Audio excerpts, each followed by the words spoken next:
ask questions about what you want to hear about. We have one particular problems.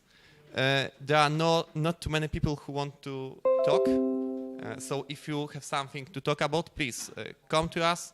Please give us a talk. It can be anything. It can be 40 minutes talk about some nice problem in Rust, or it can be 10 minutes presentation of your awesome framework. So if you have anything to talk about, please, you can find us on our Slack. So go to rust-wrocław.pl, and there you could find all the links. There would be link to Slack, and you can find me. I'm hashed there. Here is Michał, who is our other organizer, who is right now solving technical problems. Audio is working, right? Okay, working-ish. Okay, I think it's most I wanted to say. Technical stuff. We have some swag for you. So there will be 2 presentations, and after every presentation there would be 1 question by a lecturer, and the first one who would give the proper answer would win something. Sponsored by Pivik Pro. And this is the first thing. And the second thing, mostly to online audience, please write your questions on chat because we have some delay. So it would be very difficult to just answer the questions online. So please write them on chat, and we will answer them after presentations to not break the flow. Anything else I should say about? Maybe because it's backouted and it's locked, and it might be a reason. Yeah, it should be working now. Yeah, it shows your typing.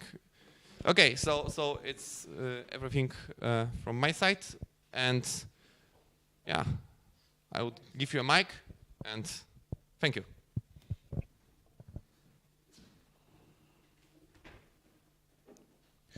All right, hello everyone. Let me zoom in quickly, present the slideshow. All right. Hi, my name is Przemek Kukulski. I work at Pivik Pro as a backend developer, and this presentation is about dynamic typing in Rust. So, to explain what dynamic typing is, let's first look at static typing, which is like the opposite, and that's what we have in Rust.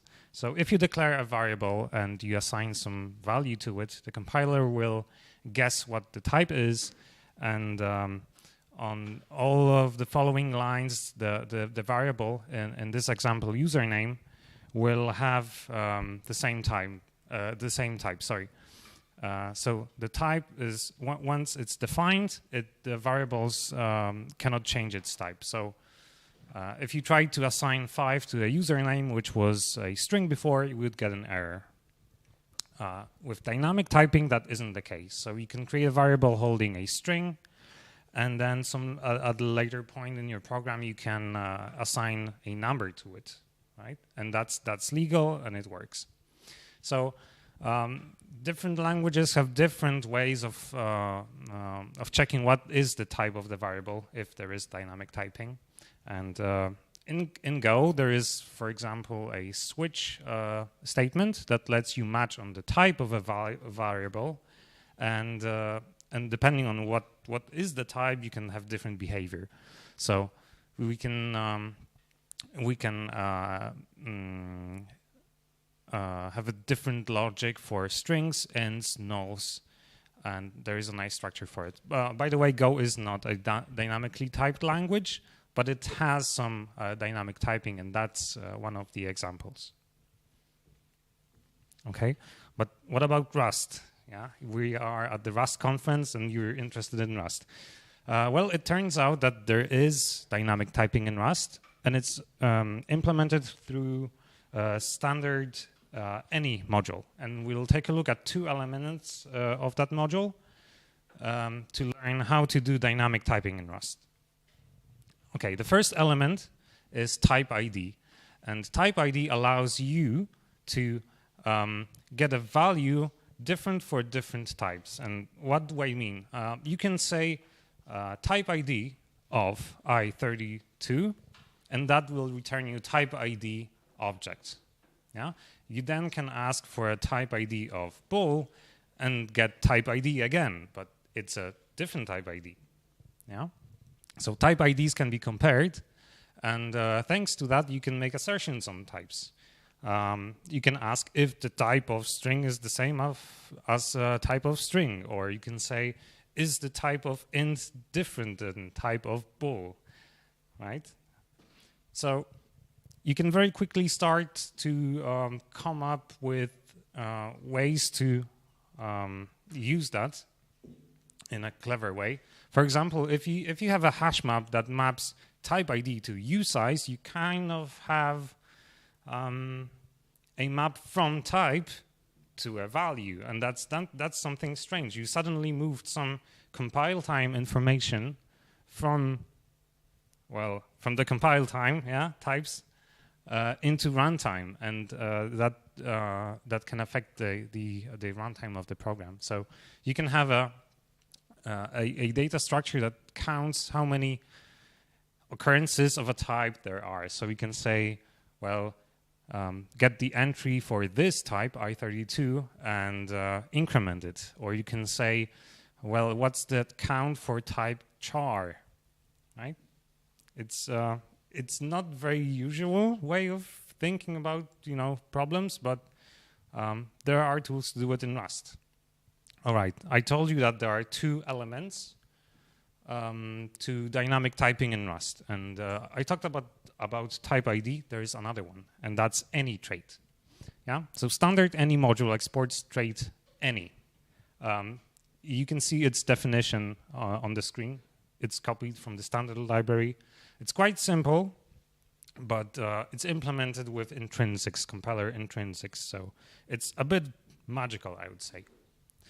All right, it's the trait any is implemented for any type that is static, and it only exposes one method, that is type ID. And type ID method returns type ID. That's pretty normal, I would say. Yeah. You probably know what dynamic dispatch is, and since any is a trait, you can have box within any. And what does it mean? Suddenly, you can assign almost any value to a variable of type boxed-in any. Yeah, you can have a variable called value, and you can assign some box with an integer to it, or a box with a string, or a box with a bool, or even a box with a type that you defined yourself, even though you did not have to write any impulse yourself. Yeah? So you can think of any as a funnel, right? Anything, almost anything, can become any. All right, but what's interesting about it? Like you can write this trait yourself. So what's so special about any? Well, the thing is that smart pointers like box. Okay, sorry, my mistake. If you have a box within any, you can ask for the type ID that is of the value that is inside the box, and that's why I've added this asref on the slide, and you can check what is the type stored behind this din any or box din any, if you want to call it that. So you can make assertions on what this box din any stores. And if you can make assertions, the next logical question would be, well, I know what's there. Can I get this value back in its original type, right? And it turns out that yes, we can do it. How? Well, smart pointers for example, box, implement downcast methods if the inside of the smart pointer, so the value stored inside, is din any. So if we have a box with din any, we can try to downcast it to an I32. And if that's possible, because the types match, right? The I32 is the same as type ID of the value inside the box, then you get a value in its original type. So I here is I32. And that's great, you know. If the types were different, then you get the value back, and value is also boxed in any. So you could chain those matches to match on multiple types, just like in the Go code that I showed you a bit earlier, right? If you don't like the way it's written, because you know it's quite long and it runs off to the right side of the screen, you could even write a little macro that allows you to have a nicer syntax for this kind of match. So with a macro, you could get a pretty nice way of doing dynamic typing in Rust. Yeah. So we've learned how to convert different types into any. And now we learned that we can get the value in the original type from any. You might be thinking, okay, why would I do it, right? We use Rust because we like type system, we like knowing a lot about types, so erasing this information doesn't make any sense. It turns out that there are use cases, and very good use cases, for erasing types and doing dynamic typing in Rust. And one example, and the one that we use a lot in Preweek Pro, is actor frameworks. It turns out that at the core of many actor frameworks, there is any, right? Actors are stored behind any. Messages are stored behind any. So I'm pretty sure not everyone knows what an actor framework is. For those who don't know, it's a way of structuring your code such that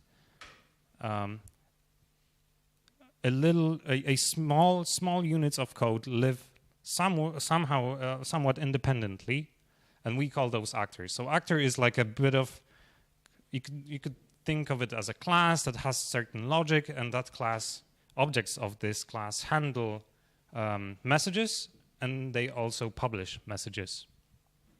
And by sending messages, you can form sort of a network of actors, and they pass messages to each other. Yeah.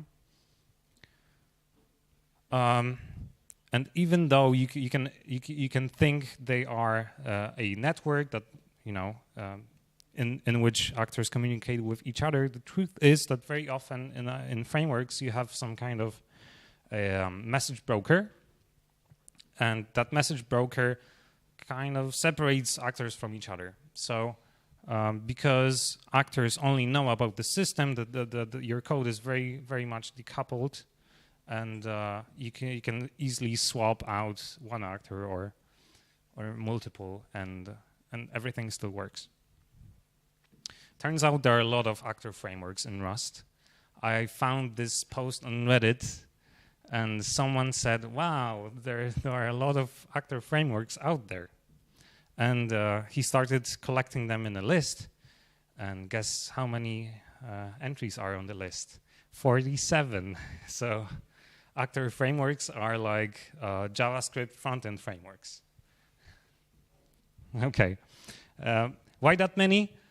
I guess there are so many design decisions that everyone implements their own actor framework because they have different needs, right? There are different aspects of an actor framework that, you know, you can go one way or the other. So they can be dynamic or static, which means that either you add actors over time, or or you only work with a limited and fixed set of actors. They can have sync or async handlers depending on what you do. They can process messages concurrently or sequentially.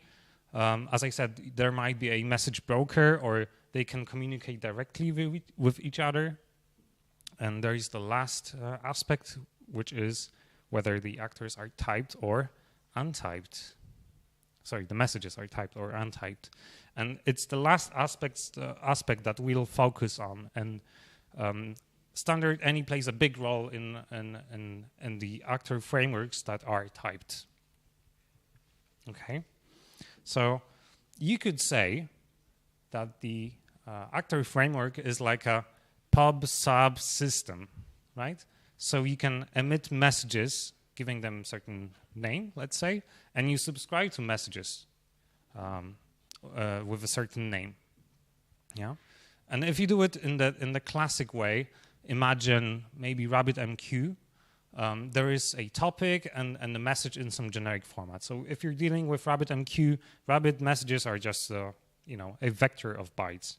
In a typed system that we can have in a microservice, in Rust microservice, messages can be typed, which means that every message has there are different types of messages, and those types are represented with Rust types. Okay, we will not be looking at this big actor diagram that we had right here. It's too complex to think about it right now, but we could try implementing something smaller, like this little actor system where we have two actors, and one is ping actor, and the second is pong actor, and they just send ping and pong messages to each other like in a loop, right? And right now, depending on how much time we have, we have enough time, I will try to do some live coding, which never goes wrong. So let's see how it goes. I'll have to use a different mic. Wait.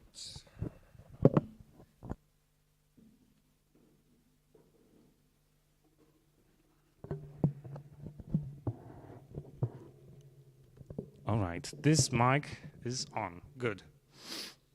Okay, I've got two toy actor frameworks that I wrote just for the purpose of this presentation. So let's try to implement the ping pong service from scratch. All right, so the ping pong actor system has two actors. One is ping actor, and it doesn't have to hold any data. And we'll have a struct with a pong actor. Yeah, so that's how you define actors. Now, let's say that ping actor listens for pong messages and init message. How would you write that? Let's implement some stuff from this toy framework that I wrote.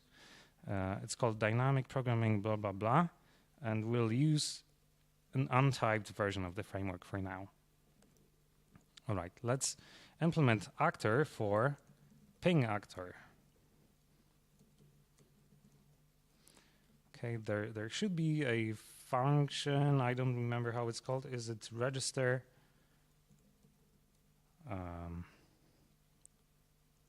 Wow, okay. One mistake that I've made. I want to import everything, and then I will get some suggestions. So, yeah, there's a register function that allows you to subscribe for messages. So ping actor, when it is registered, it subscribes for. It will subscribe for init message. Sorry, my mistake. This should be actor, and the key, so like the topic of the message will be init, and the handler of the function will be some method self handle init, right? We'll also handle pong messages because there is a circle, like a cycle in ping and pong system, and at the start we'll say system dot publish, and we'll publish init message. And this way, the cycle can start, right? If we did not send any messages at the start, the system would just immediately finish. And the message will be, wait a second, let's do it. The message will be some generic type that can represent every possible message that there is in the system. And I did it with JSON because JSON is common, and you can imagine an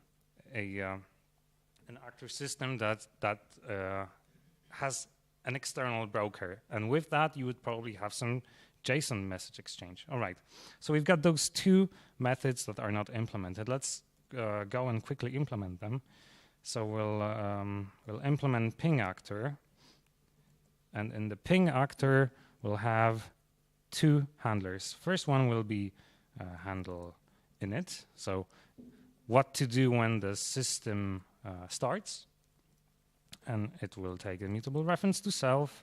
It will take some message, and the message is of type message, which is JSON, right? And there is another element which is system, and it's a reference to, I believe it's a reference to system. Let's try that.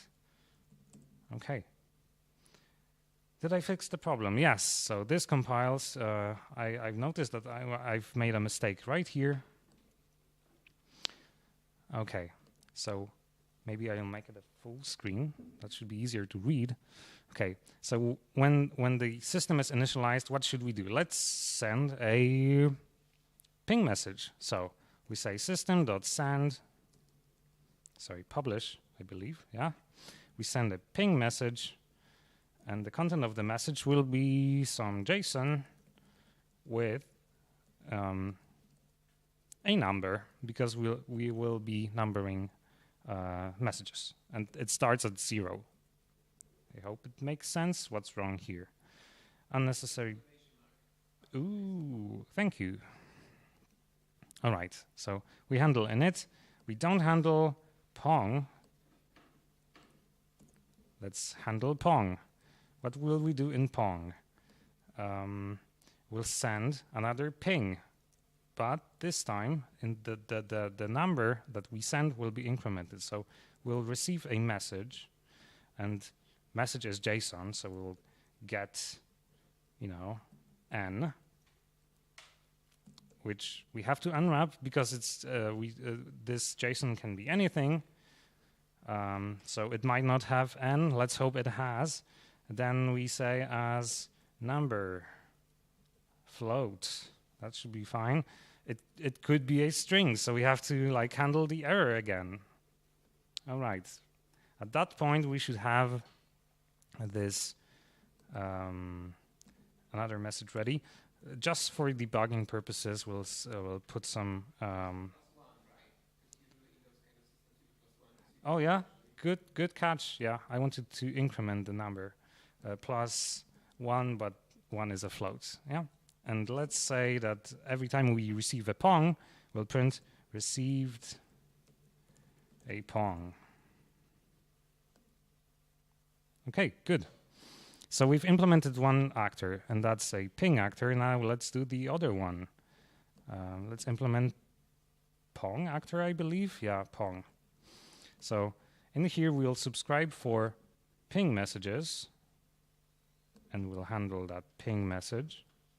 And in the handler, ping handler, we'll send a pong message. It might be a bit confusing, but basically, pong will contain the same number as was sent in a ping message, which I believe it's this. And we should be done. Is this? I've got a typo somewhere, right? True, yeah. I wanted to say pong. Good. It looks like it's working. Maybe let's put a print line somewhere so we can debug this whole thing. Received ping. Okay. So we've got those two actors. How do I get them to run? We'll create a system that will route all the messages. So let mute as equals a system.new. We'll add two actors to the system. One will be ping actor, and the other will be pong actor. And at the end, we'll just start the system, let it run, and see what happens. Okay, good. Maybe one more thing. Let's add a number that was sent with a ping, so that we know that the incrementing works well. Okay. I know the code is not very readable. It might be ugly, but it shows you how we work with actors in a Meetup system. Okay. Let's run the code. Oh, that's quite fast. But we see it works, right? We send pings, we receive a pong, and then the next ping is incremented by 1. Yeah. So that's an example of a very small actor system. Okay, let's go back to the presentation. I'll use the other mic. Okay, because we had time, I will skip all over this code. Why is this API bad? I mean, it sort of worked, so you could use it, but it's not great. And the reason is, well, we used strings to identify messages, and that's a bad pattern, right? You could accidentally use name of one message type and pass some other message, right? And if you change something, like you start to refactor the code, the compiler doesn't check what the types of messages, and that's bad, you know. And there is an alternative that I will show you now, also doing some live coding. So let's switch to a typed version of the actor system.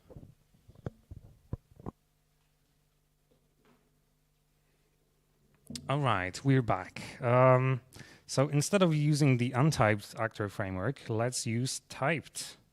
And let's see what the differences are.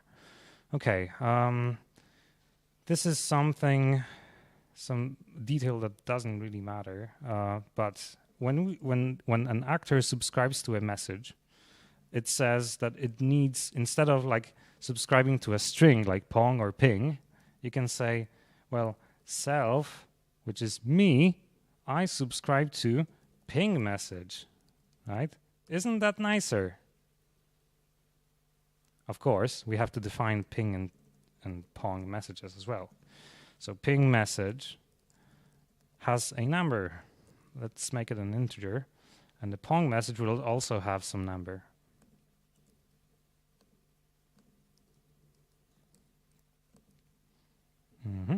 Okay, good. So we'll also subscribe for the ping actor will also subscribe for pong message. Pong message.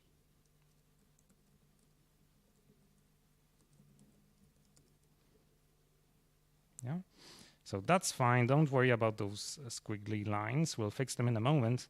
One more thing that we have to do at the start, which is send an init message. This time, the message will not be some generic JSON, but a ping. Sorry, not ping message. Init message.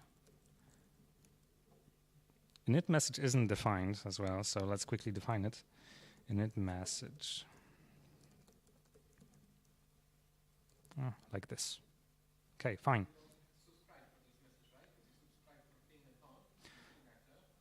That's true. I've made a mistake. This should be an init message and pong message, because ping sends init and pong. No, wait. It's only sends. That's confusing. It sends ping messages, but it subscribes for pong messages and init message. So yeah.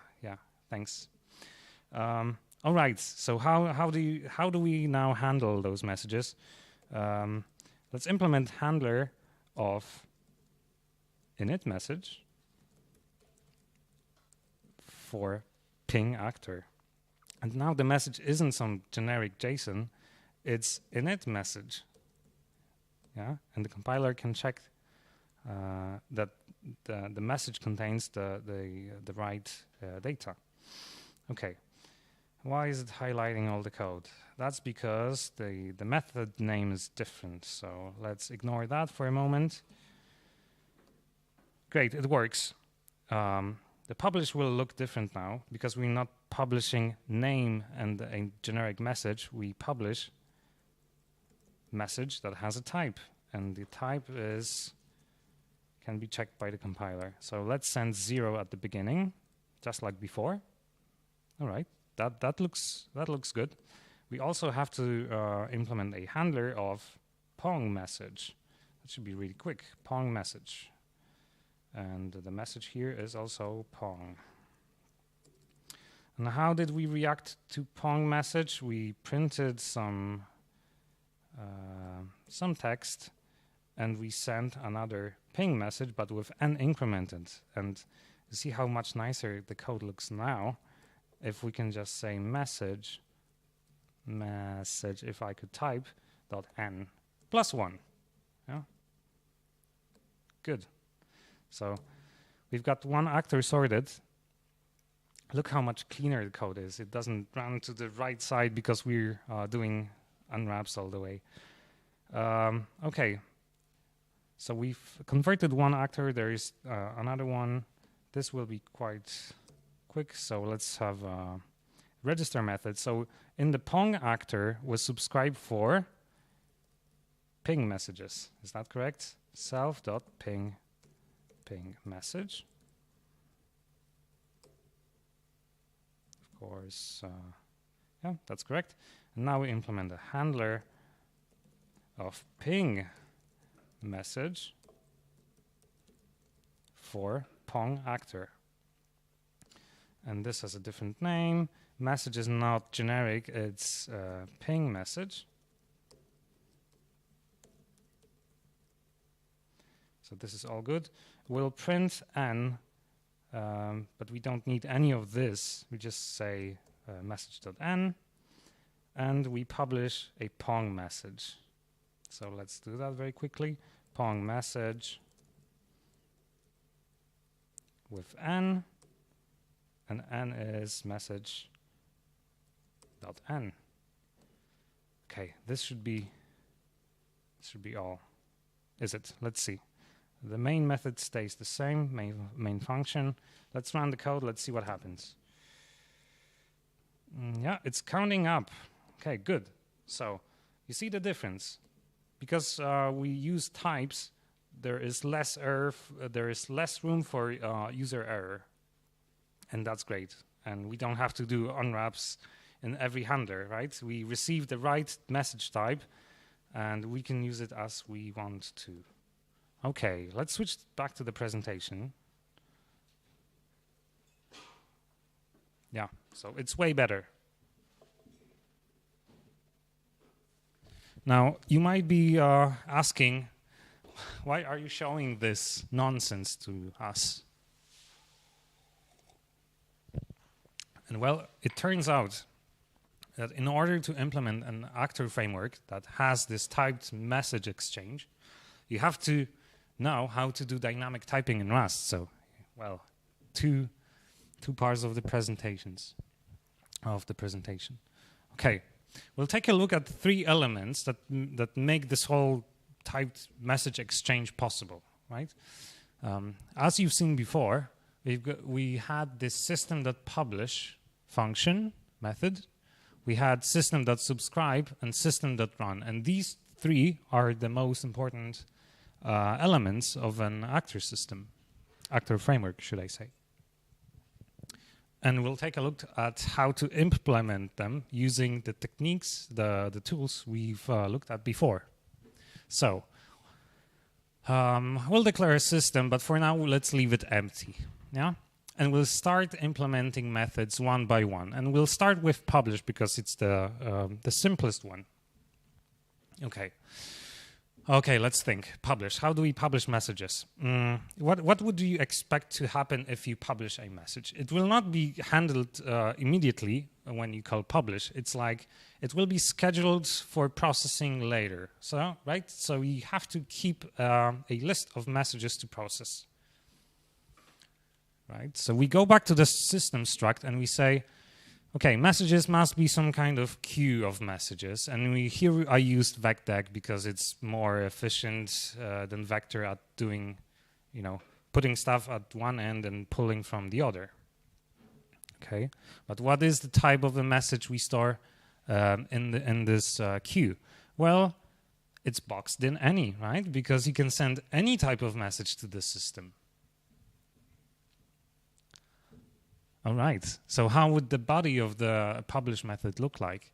It's quite simple. You reference that queue, let's say, and you push back a new message to it. And the message is of type M, and M can be anything. Well, except it must be static. Because as I said before, any trait can be only implemented for static types. So, that's easy. That was the easiest method to implement, but we've got more. Okay. Now subscribe. Oh, this one will be quite difficult. How do you subscribe for messages? Well, you have this huge box called system, and it's like a box that routes all the messages. So it will be quite complex. So maybe let's think how the messages will be pulled out of the queue and handled. Maybe that will help. Okay. So to handle a message of type M, you have to find out which actor handles the message of type M. You have to acquire a reference to the actor.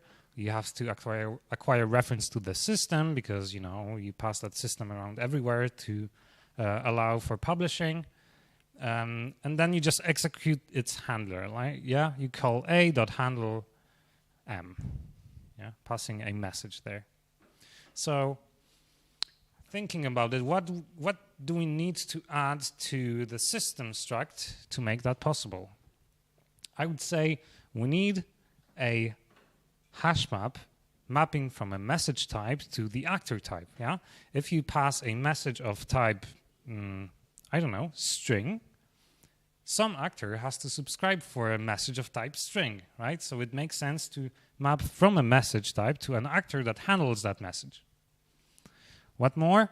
Well, if you need to handle references to the actor itself, like if the handler takes self, then you also have to store actors. And how to store actors? Well, you could store them by their type, and the actor itself can be also anything, right? You can have actors that you write and implement. There can be many, many types of actors. So maybe let's use boxed in any again. Okay, so now we can go back to the subscribe method. And what should we do in the subscribe method? We just say, well, the message of type M will be handled by the actor of type A, right? Of course, there are some requirements, like A and M have to be static because type ID only works with static data, static types, should I say. And in some other place that I will not mention in the presentation, when you add actors to the system, you also have to populate this hash map actors. You say, okay, I've got some actor of type A, so at the entry marked by type ID of A, we'll store a box with the actor, and that's being converted to boxed in any. That was hard, wasn't it? Okay, but that part is done, and we're ready for the last piece. And the last piece is the most difficult. It's the run method on the system. What should it do? Like conceptually, all it does is it pulls messages out of the queue. It handles every message, and then the handling of the message could produce more messages, and more messages are put on the queue. So it's like a loop going over messages and just handling them. Okay, so let's write it down. For one, we'll pull actors and handlers out of the system. And this is because the border checker would otherwise complain that you cannot have multiple mutable references. So we steal actors, we steal handlers. We assume that once the system is started, you cannot add actors anymore. You cannot add handlers. So this shouldn't be a big problem. What do we do next? We create a loop and we pull messages out of the queue, right? We pop at the front, we put stuff at the back. Okay.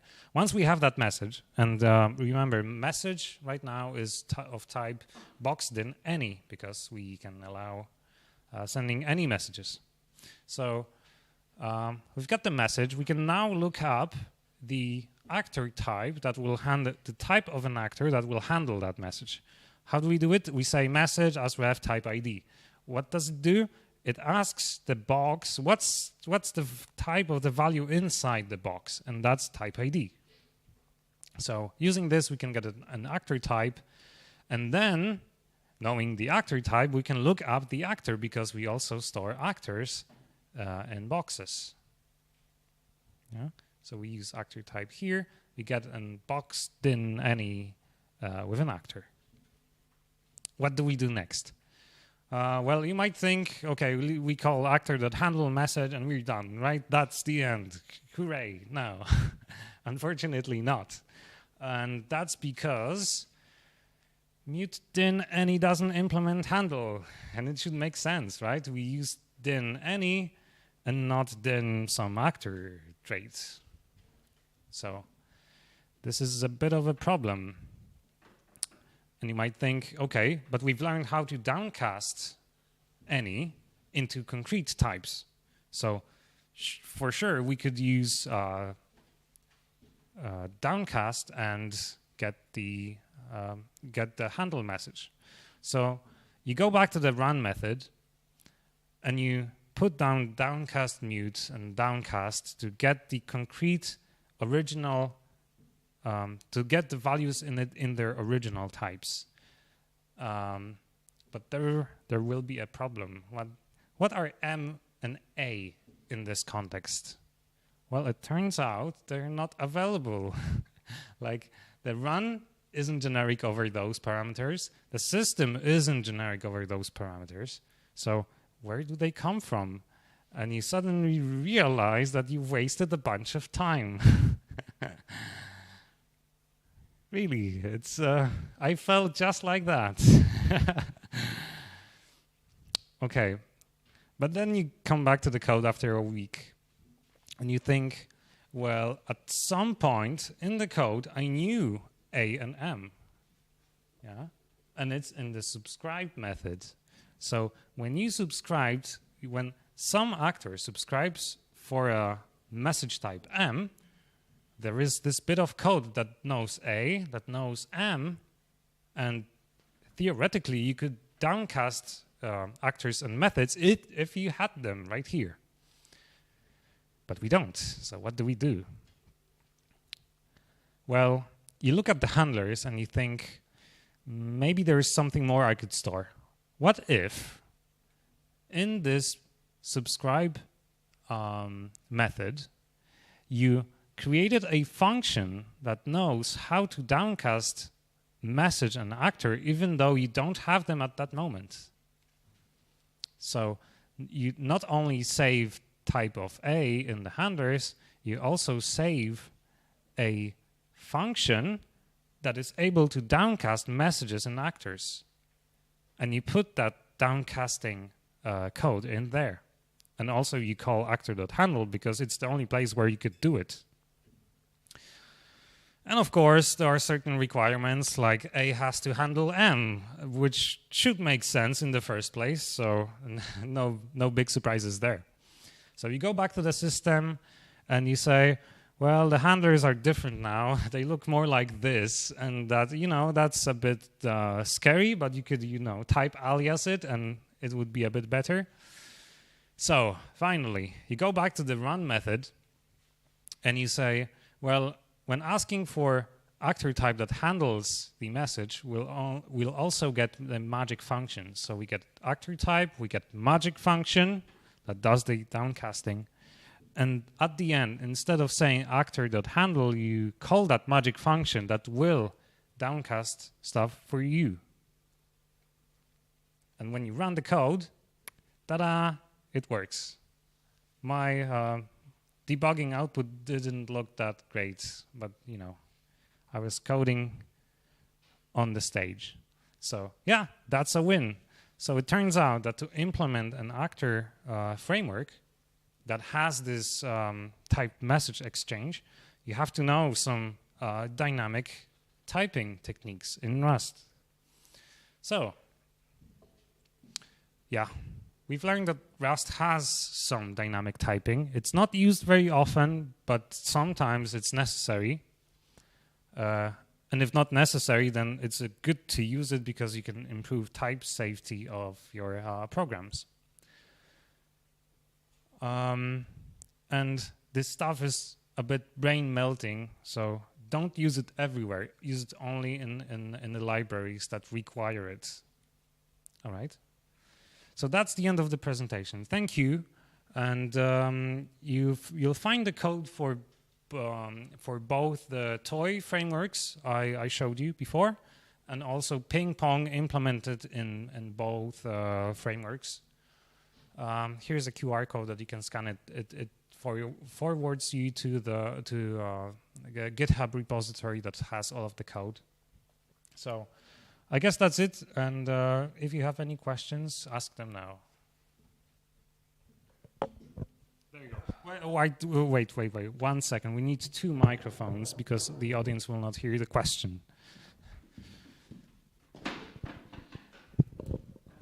Okay, so I'm wondering if implementing your own like Acton framework was just brain stretching, or you had particular use case where you cannot use one of those 43 frameworks. 47. 47 or even more, which were not listed. Well, I did it like as an experiment, I would say. We realized that the framework we used and we actually use and it runs on production, it requires a lot of boilerplate because it has features that we don't need. So I wrote it sort of as an exercise, but also thinking that we in the future might actually use it.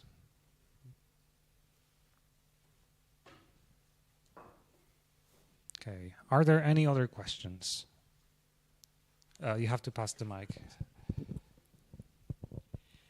So in your presentation, you presented it as if there's a clear winner between typed and untyped frameworks. So with that in mind, why would anybody go into untyped versions? Do you see any use cases for that? Yeah, sure. The performance is better when you use untyped messages, and that's because if you use any, what's happening under the hood is that you cast pointers like to the original types, and that that's not a big deal. The big deal is that you also have to handle a case when you cannot downcast a message, and that's that will probably never happen if you write your service well. Let's say that, but there's an if there, and also because you have to use smart pointers to get this functionality of downcasting, you have to put messages on the heap, and of course that involves allocating memory. So it has a cost, right?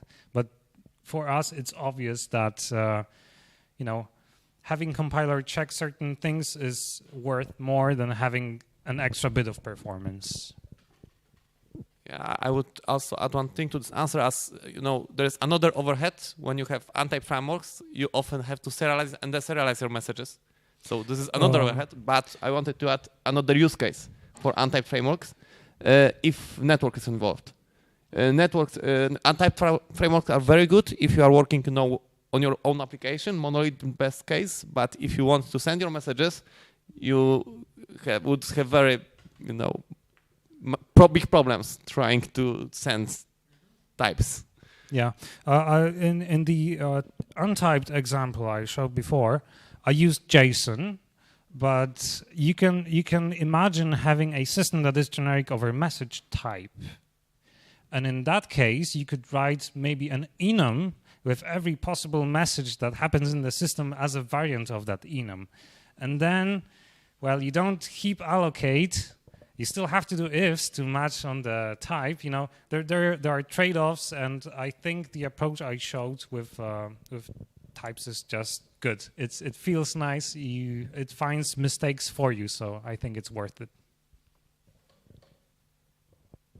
One thing I noticed in your framework is you, at least as I understand it, you can have only one handler per message type. Yeah, that's true. Like if you have a message of type A, right? Sorry, A is for actors. Let's say you have a message of type M. Or ping. Or ping. Yeah, that's right. And the way we use actors is that there's only one running instance of a particular actor, right? And the handlers are unique. So if you have a message of type M, only one actor can handle M. And it's the case for us, and I would consider it an error if two actors tried to handle the same message. But I know that there exists frameworks in which that's normal, and maybe both actors will receive the same message, right? I was just wondering if it wouldn't be beneficial to actually bound the message type in your type system with the handler type in this case, if they are so closely bounded. Because just think that might be an idea. Well, I'll have to think about it, I think I'm used to the way we do it, but there are so many decisions when you write a framework.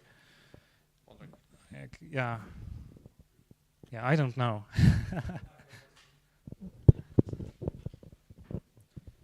Okay, so how long does it take to compile the typed version if, let's say, you add 100 actors and 1,000 message types? Ooh, that's a good question. I don't know. It shouldn't take much longer than the untyped version, because, well, once you declare a message type, it's just the message type plus the compiler has to implement the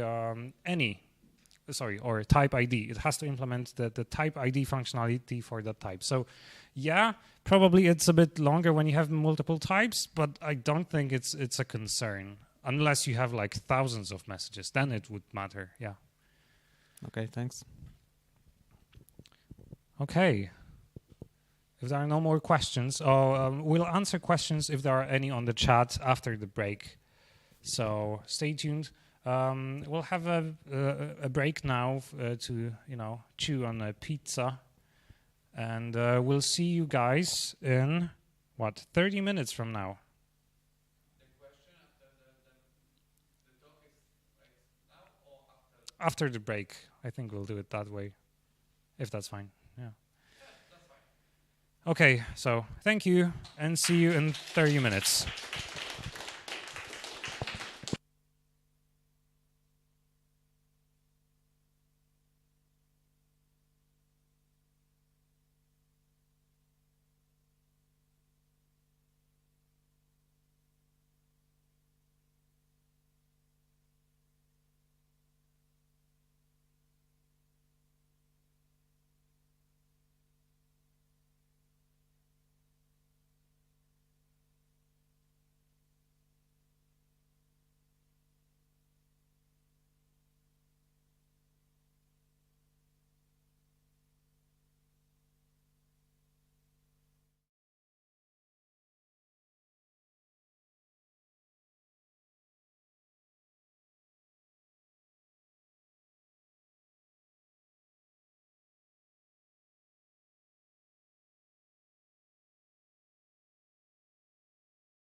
Hi, hello.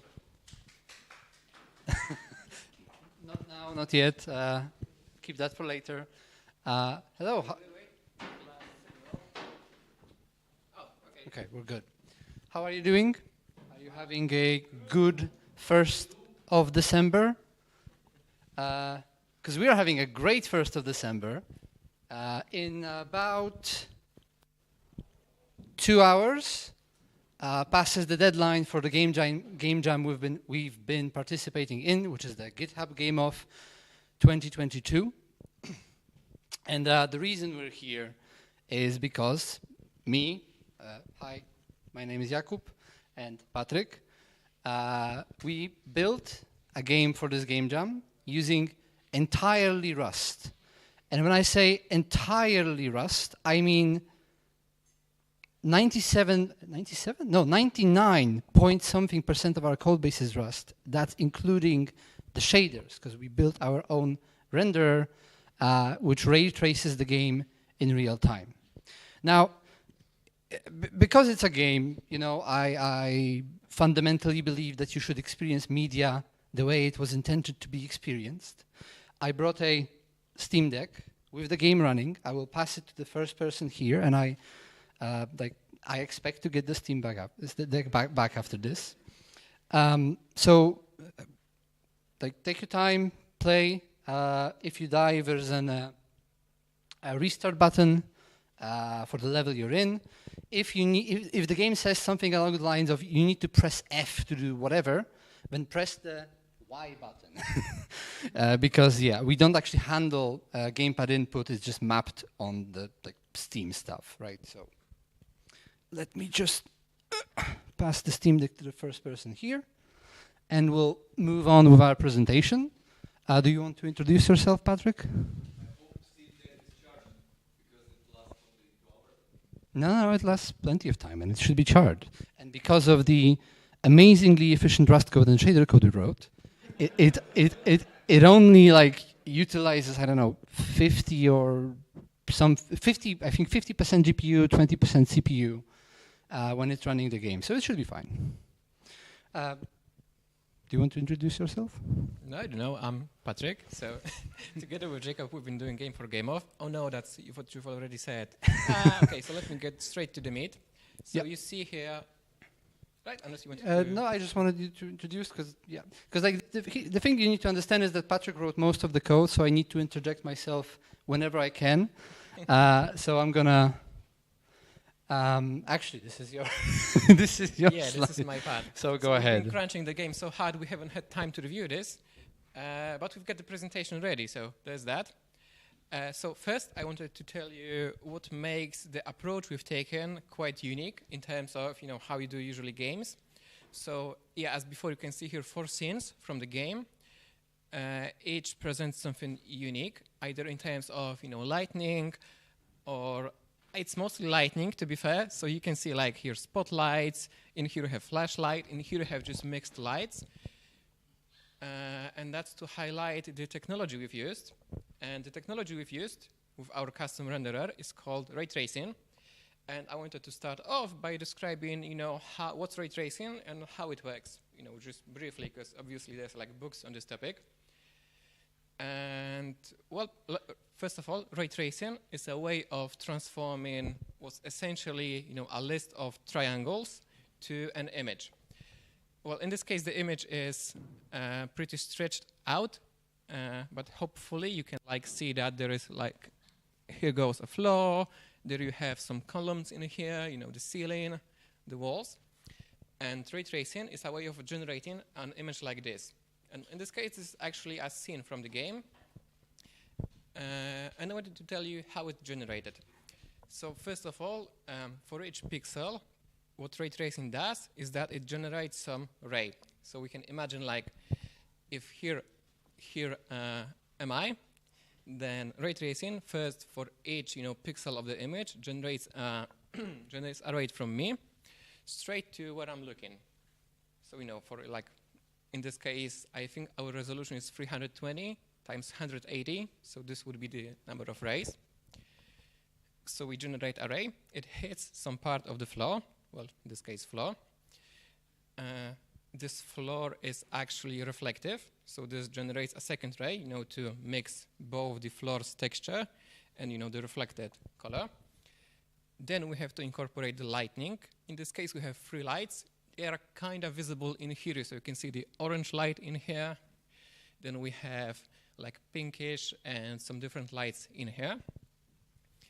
And what ray tracing does is basically for each pixel of this image, it generates those rays, sees where the main rain hits, includes the lights, and this is how you, if you incorporate all of the colors, that's how you get a single pixel of the image, and this happens for all of the Yeah, pixels. perhaps to if you're not into, I mean, we're all software developers here, right? But maybe you don't know how video games typically render stuff. Well, video games cheat. They don't actually show you stuff the way the real world does, but ray tracing is a way of sort of approximating the way you, with your eyes, observe the world. Yeah, for instance, usually in games, to achieve shadows, you have to, specifically code the code to have the code to generate shadows. But in ray tracing, if we take a look at the scene 1 again, and let's say focus on some different ray, say the one that is in the shadow, if we follow the same step we've got before, in this case without reflection, for simplicity, then we see that we have to incorporate 2 lights, and the third light doesn't match, doesn't hit our point that we're looking at. And that was close. And this is what generates shadows in ray tracing kind of by default, because you have to see which lights hit the point you are looking at, and if some light doesn't hit the point because it's blocked, you get shadow. And so this is what makes it unique in terms of generating graphics, and this is also what makes it computational heavy. So usually games don't do that. I mean, some modern games do. If you have, I don't know, some high-end NVIDIA, I guess you can run Cyberpunk in ray tracing mode. But in general, games don't do that because it's very computationally expensive. And I wanted to show you what we started with, because I think it's nice to have some progress, how we went from here into those images. So I think this was 11th of November. We had some first, I think that was when I coded like the camera. So you can see that even though we don't have lightning, you can see that the blue ball is like in the background, in the back. So that's because we already had the perspectivistic camera. Then in here, this was the next day. Yeah, could you play it?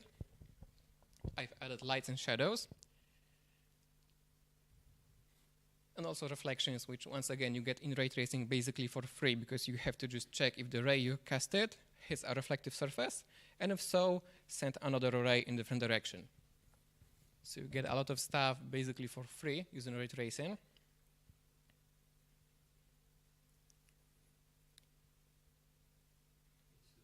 Yeah, it's looping. Could you, because my arrow doesn't, oh.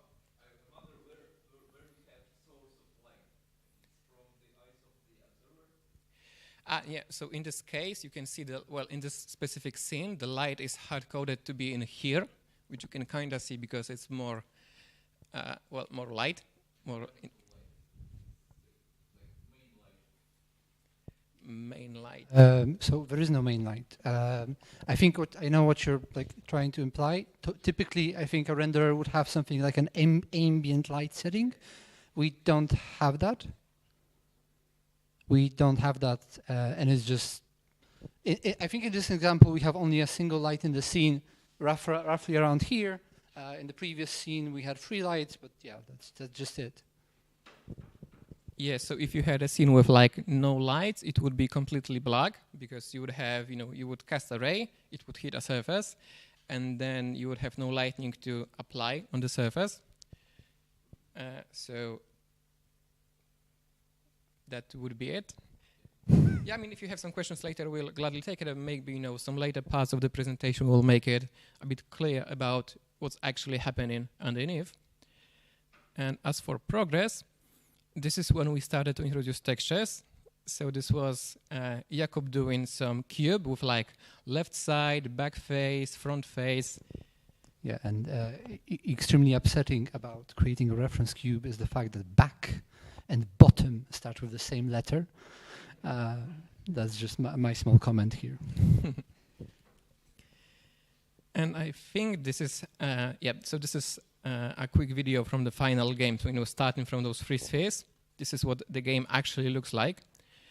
And that's how it's rendered. I think in this case on Jakub's GPU, but on my CPU, without any graphic card, it works similarly fast.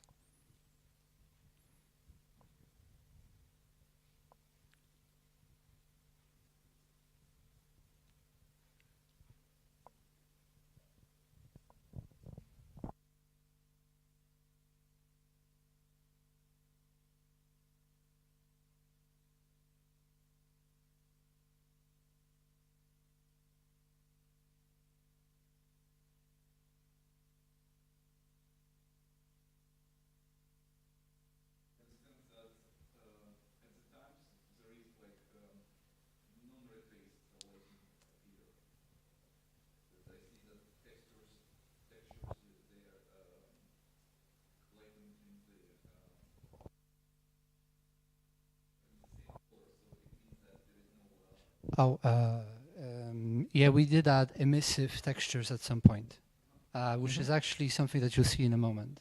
Because now, I wanted to talk about like the challenges of writing shader code and just render in Rust. So Patrick told me today that we started writing in WGSL, which I wasn't aware of. I thought we started writing Rust entirely. That was kind of the idea. We're using the Rust GPU project by Embark Studios. If you don't know them, I highly recommend you get it. Like you check them out. They are building some really impressive technology in Rust, and I think they're about to release 2 games, which are I obviously don't know their code base, but I think they're in Rust. I don't want to say I'm pretty sure because that's a bit too much. And here is how like the simplest shader you could write looks like, written in Rust. All this shader does is it accepts, so first it accepts the vertex index. This piece of code is stolen from somewhere, I forgot from where, and it generates, it's described as a full screen triangle, but that's really 2 triangles, right? So there's like over the entire screen so that you can map textures to it. Then the fragment shader accepts a position, which is a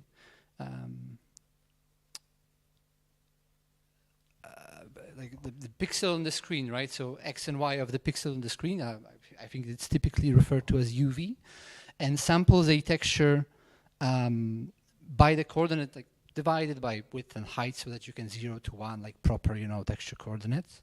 And that's it, and it outputs an image to the screen. This is exactly how the pixels crate works, and this is exactly how you would, maybe this is kind of how you would do, I don't know, a 2D game engine or something like that. Yeah, so I guess you would say this says where the shader should be on the screen, and this part describes what should be the color of the shape you've drawn using this function. Exactly. And this program is compiled, this is inside a librs, so technically it's a library, I guess. It's compiled by SPIRV Builder from the SPIRV Builder crate by Embark Studios. And it outputs a shader in SPIRV format. The SPIRV format is like a bytecode that is consumable by Vulkan, right? Vulkan backend. Yeah, so I guess SPIRV is like this cross-platform bytecode that you can execute both on most typical GPUs and as well as CPUs. So actually we're talking about Rust GPU, but this program in here, or this shader, can be executed both on GPU and without changing any code whatsoever on the CPU, depending on which one is available, how you code your program later. Yeah, and you see that we have a lot of, hash SPIRV, vertex index, whatever. These are markers that the SPIRV, these are like procedural macros which will generate the necessary binding code to make shader writing easier. But there are a lot of challenges, as it turns out, to writing shaders. One thing which was particularly challenging to us in the beginning, not so much later, but because at some point we decided to just use a singular data structure for everything, which you'll see in a moment. But in the beginning, we were hitting a lot of these padding issues, right? So the structures you pass to the GPU through a uniform buffer or something, they have to be 16-bit aligned. So you cannot just say, oh, I want a, I don't know, a U32 and a Boolean and whatever. No, you have to say, oh, I want a U32, then I need a U32 that I will convert to a Boolean, and then I need another U32 and another U32 to make sure this that it's there, right? But I don't use it just to satisfy the padding. This also means that if you're one float short, or like 1 byte short of storing something, like perhaps you want to say, okay, this vertex or this triangle is emissive. It doesn't need light. Then you cannot like just add this one float. You have to add an entire. I think you have to add 2 floats, but like we found that it's mostly convenient to just add a vec4, right? A vector of 4 floating point 32-bit values. I want you to appreciate the next 3 slides. You will see some data structures, and comments above them or inside them would describe what these data structures contain. And here, you know, like you start reading this and you say, oh, this looks kind of fine. You know, you have the XYZ of the first vertex, the XYZ of the second vertex, and the XYZ of the third vertex. But then in the W coordinate, yeah, so yeah, we have to store like material ID in the 16 bits of the W coordinate of the first vertex. Then the second vertex contains the alpha channel, which I'm not sure we ended up using for triangle transparency. Alpha, we do. When you go through the door like fades out. Oh, but it's 0, 1. Yeah, it's no, it's animated Okay. actually. And maybe to give some bit of a context as to why it looks this way it looked, because that's not what we started with actually. So the issue is that usually when we have a triangle, which is like the base shape, usually we know what graphics works with. Usually it has 3 coordinates, so we know like a triangle, and this says vec4, but we do not have 4D world, we have 3D world, and the issue is that even if you have vec3, so like XYZ, this is only what we care about. Even if you have only XYZ, because it's compiled into shader, it's automatically extended due to some technical wobble, it's automatically extended into as if it was vec4, with the 4th coordinate zeroed out. So if what we had in here was just the triangle coordinates, so vec3, vec3, vec3, so XYZ, XYZ, XYZ, in order to copy it into GPU, it would have to be filled with additional padding to make it as if it was vec4. In this case, wasting this additional 3 floats, so I guess like 1/4 of the space for zeros. So we figured out if we were to waste any space, we might as well just, treat the coordinates as if they were 4D with this 4th dimension for some extra stuff that we just happen to have need for. Yeah, and just like there's gonna be a slide about this later, but like space was a real concern. We cannot just put as many vertices as we want.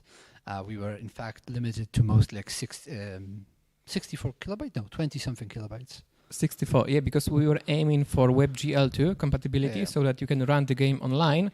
And as it turns out, if you want to pass some data into your vertex, into your shader, then your single buffer, so a single parameter to your shader, can have only at most 64 kilobytes. In reality, 16, but we found out that in practice, most browsers allow 64 kilobytes. Hello at Mega, I guess. Some older machines I didn't have opportunity to code for, but it felt like we had to do some extra work to fit in the space. So we couldn't go any byte go to waste. Mm-hmm. Yeah, and what we pass to the GPU is obviously like the geometry of the level. So the triangles. We also need to pass a material. A material will tell us what is the texture of a given item, what is the color of a given triangle, and also how reflective it is. And here again, there is also some shenanigans to, we have 2 colors, but also the W coordinate, especially on the reflectivity part, is a bit crazy, right? We have the first lower 8 bits, which are mapped into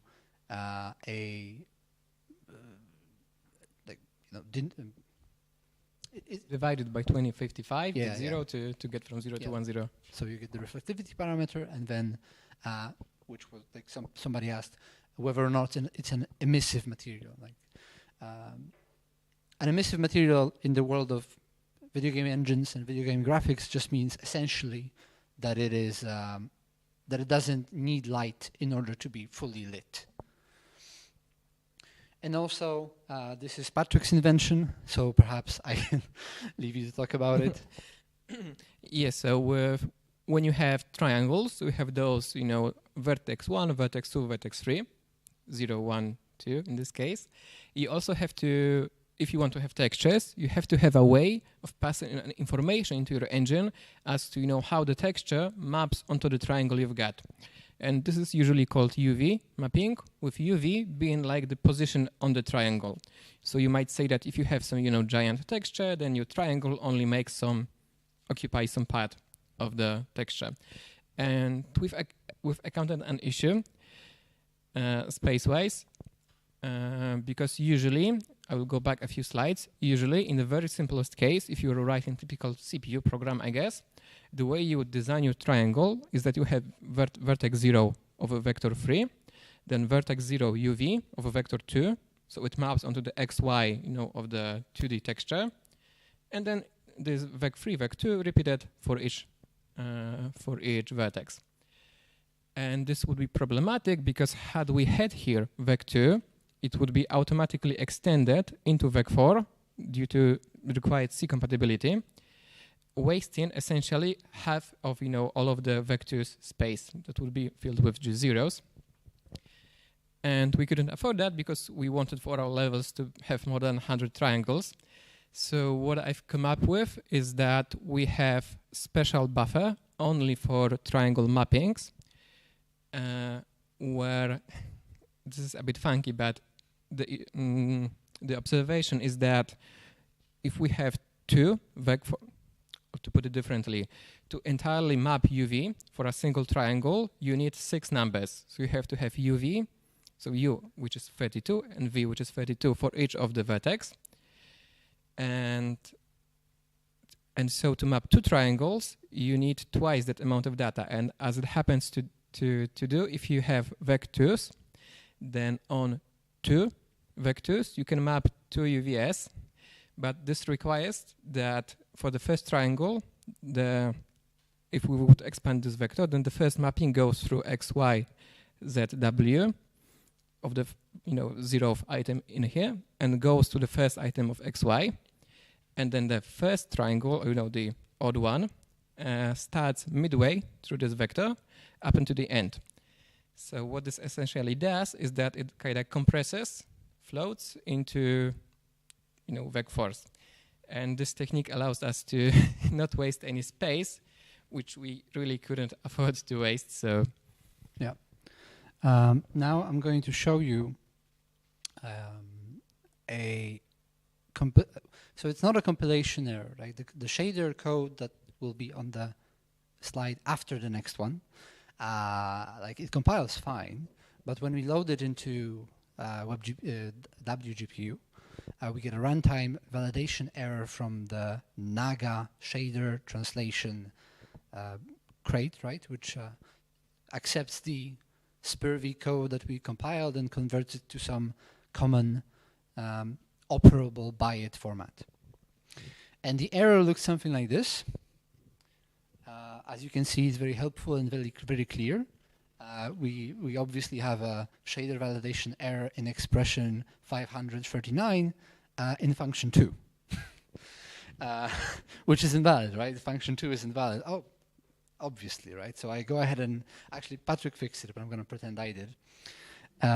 We go ahead and fix it, and it turns out like this is perfectly fine and it works. This, however, gives exactly the error you just saw. And frankly, we don't quite understand the issue.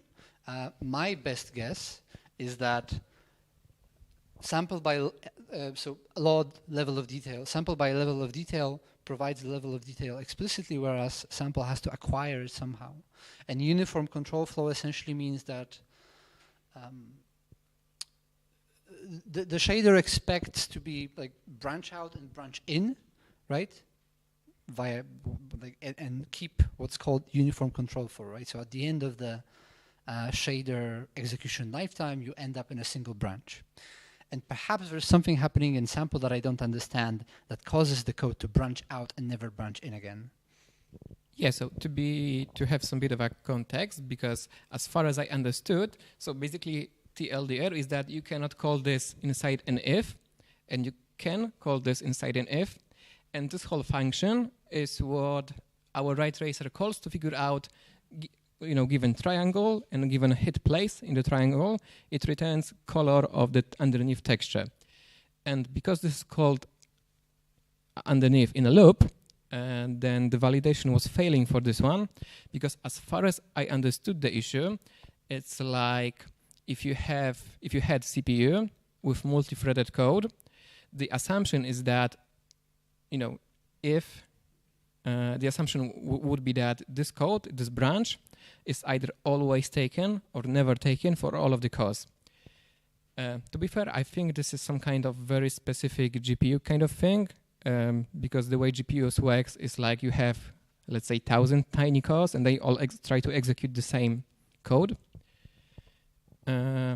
But to be fair, this is one of those places where I kind of understood what uniform flow is, but still do not really understand why switching to different function helped.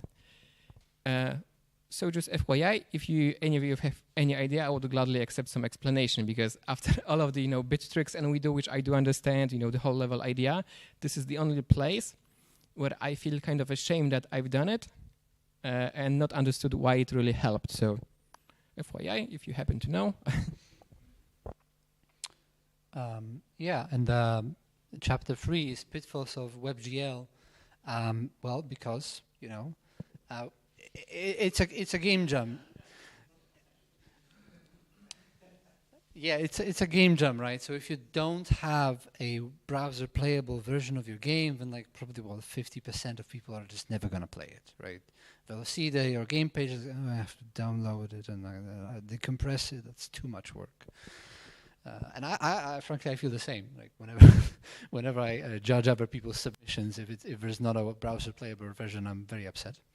But because of that, we committed to being compatible with whatever WebGL will allow us to do.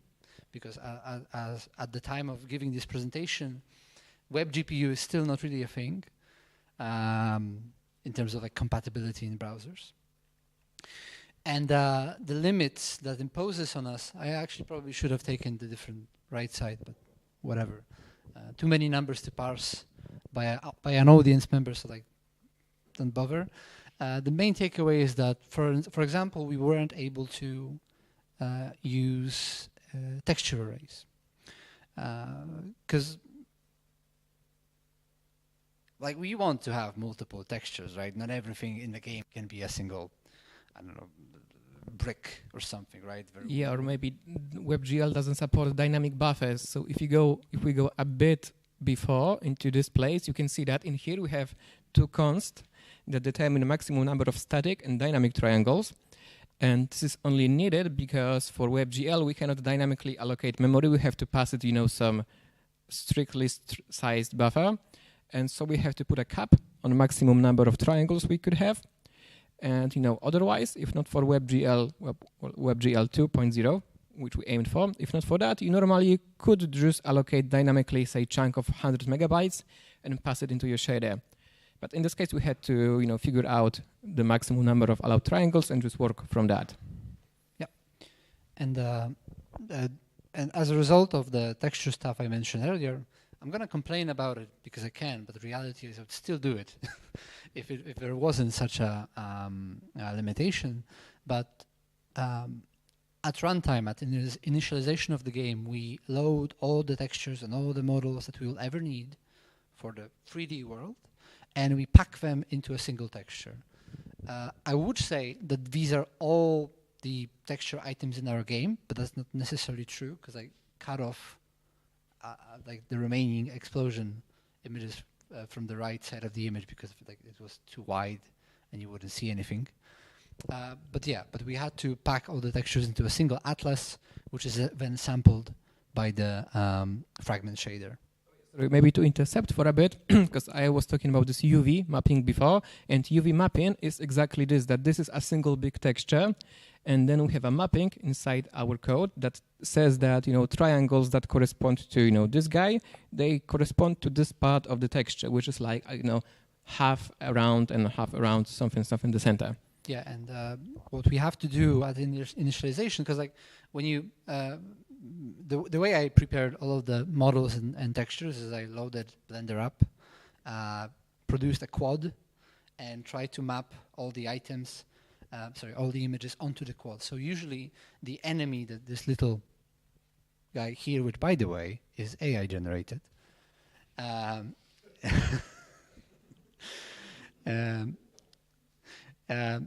this guy, like at source level, would be mapping would have the bottom leftmost vertex mapped to UV 00, and the top rightmost vertex, or maybe bottom top. The UVs always confuse me, but to 1 1.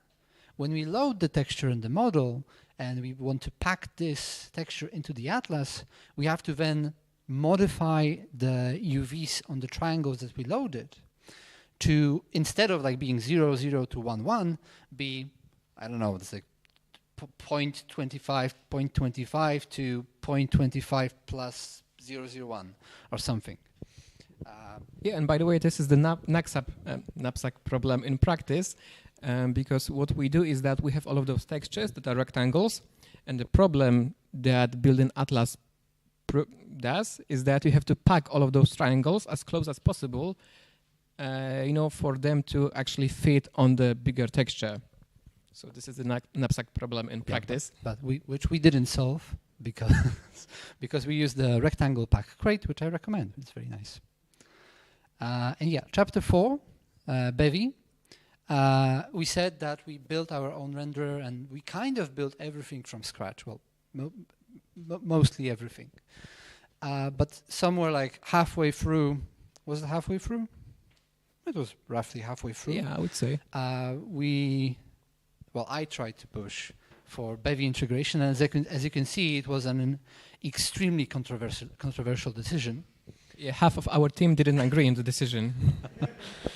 Because before Bevy, we had just Winit for window management, WGPU for rendering, and shader code for being shaders, right? Which, I'm sure all of you appreciate the simplicity of code, right? If you don't have to do complex stuff, and introducing Bevy means that now you have to be annoyed by all the system or plugin or setup system or whatever, right? But it ended up being a pretty good decision. Our game, I have a note here which I'm not going to be able to see, but I think last time around 70 systems, right? Perhaps 70 systems, but 32 plugins, which doesn't really tell you anything, because plugins are collections of systems and resources. But we use from Bevy some of the most basic stuff. Notably, what I particularly found useful is the input plugin, window plugin, and transform plugin, which give us respectively the input, the window, and transform, which is like coordinates and rotation and scale in space. Then our own integration layer, we have a renderer. So the funny thing is that renderer and Doom are kind of the same thing, but they're just named differently, and for some reason we split them into 2 modules. I don't know why, but they're the renderer and window handling context of our program. And then we have a bunch of game behavior plugins that control the remaining behavior of the game. Now, as we are coming to an end, I wanted to show you something that's semi-related to the triangles, or to the ray tracing, because we've been talking all about this, ray tracing engine, triangles, UV mappings, but there's actually much more to it. And what I wanted to show you is how do we go from this, what corresponds to our map, to actually stuff that is displayed on the screen. Well, yeah, this is a JSON file. It contains like details of our map. So in this case, 0 and 1 and possibly 2, 3, 4 correspond to the type of tile at given coordinates. So in this case, we might imagine that the zeros is just like an empty space, and this ones correspond to floor. And actually, if I open it into TileLead, which is the editor we've been using, then this is how it looks like. So this part, I think it's this kind of chunk, and this is how we've been designing levels. So this is part of the second level actually. So if you played, you would this where the gate would be, and then you go through here and you have rest of the level. This is serialized into JSON as we saw, and our game later loads this JSON. And there is a certain problem because on one hand, designing levels this way is easy because you can just click and say I have a floor in here, a wall in here. But this poses a certain issue when you are limited into the amount of geometry you can put into the scene, which in our case was the practical limit. The physical limit was about 1,500 triangles, and usually we fit underneath 600. And the issue is that if each of the style is mapped into one object on the screen, then for instance a floor that is basically 10 by 10 by 10 tiles would correspond to 10 times 10 times 2 triangles. And this won't fly because this would mean that, for instance, this room would be basically, I guess, 200 triangles, and then you can imagine that the whole scene would be just too big to actually get rendered. So one of the algorithms we have that is not strictly related to rendering is that it loads, all of this raw data, and it tries to map it back into I would say features or characteristic of the map. So for instance, it starts with this tile and tries to expand it as much as it can so that it's still floor. So in this case, we might imagine that an example of this algorithm would be that what started as 100 tiles is actually just one floor. What started as 40 tiles in here is also just one floor with different coordinates. Then this is a wall. And then this is the geometry that is actually being rendered. So like, simplified version of the tile map. And this is not an easy thing to do because there is no one-to-one or, there is no best mapping. This is an optimization problem because this is one way to arrange the tiles. But we might as well imagine that on the same level, we would end up with this, which is obviously also valid. You have mapped all of the stuff in here. But at the same time, it's worse because it has more items on it. So this is, the more optimal way to do it. And one of the things our game does is that it starts with this, then tries to, I would say compress or characterize the dungeon. And yep, and this is one of the things that happen. And another thing is that this is a scene from the game, from the very first level. And you can see that it's somehow both simple and complex because this is just like 2 triangles for the floor, then 2 triangles for the walls and 1 for the ceiling. And then we have this elephant in here, which on the screen doesn't look that impressive. But if you actually run the game and go closer to it, it would be a bit more nice. And this elephant is actually around 600 triangles. And this poses a certain issue because, as I said before, if you want to ray trace an image, you have to, for each of the pixels of the image, check the hit place and the lighting. So if we imagine that we were ray tracing this ray, then we have to, well, in this case, we see that it hits the floor, the wall. But what our ray tracing engine sees is just a list of triangles. So the most basic version would just go through, does this ray hit this triangle? No, it doesn't. Okay. Does it hit this triangle? No, it doesn't. Does it hit this one? No, no. Maybe those one? No. And then finally would figure out then, oh, okay, it hit this one after, 600 steps for the first pixel. And then, compute the shadows. Yeah, and like to add insult to injury, you cannot exit early. Right? Even if you have a hit here, when you have no guarantee that there doesn't exist an object here, that is closer to the camera and therefore should be the result of the ray trace. Yep, so one of the optimization that was actually needed for the game to even exist was to use a bit different approach. So what our engine does after the level is loaded is that it kind of tries to group triangles into bounding boxes. So we might imagine that, all of those triangles are actually just part of the elephant, so we group them into this common box. Then we group this wall into its own box and all of the geometry as well. And then what we can do is when a ray passes through the scene, we can do a very quick check if it passes through a certain cube. If it doesn't, say if it doesn't pass through this cube, we don't have to check any of those 600 triangles because they couldn't have been a hit if the ray doesn't go through the cube. And the algorithm that we're using underneath is called road BVH. And we are using surface area heuristic to actually find the way of building those boxes. So that's just a technical detail for interested people. But the very gist of the algorithm is that we group the geometry, and then the speed up comes from the fact that if a ray doesn't go through a certain box, we don't check the geometry whatsoever. And just to brag about, so the whole flow, the whole pipeline is that we start with JSON map. The JSON map contains those vectors of chunks, which we then map into 2D version of the map. And this allows us later to find out, what's floor, what's wall. And so, this is the grouped geometry. Using the grouped geometry, we generate colliders. So that player knows that if you go through the wall, you cannot go through there. Out of those, we generate triangles. And from those, we generate this BVH. And this is just to get you started, because this is not even gameplay. This is just like the facilities around gameplay to even have the game in the first place. And I would say it was very fun to write. It was certainly, I didn't expect it to, for the game to need that much to actually even be usable. I've learned a lot, certainly.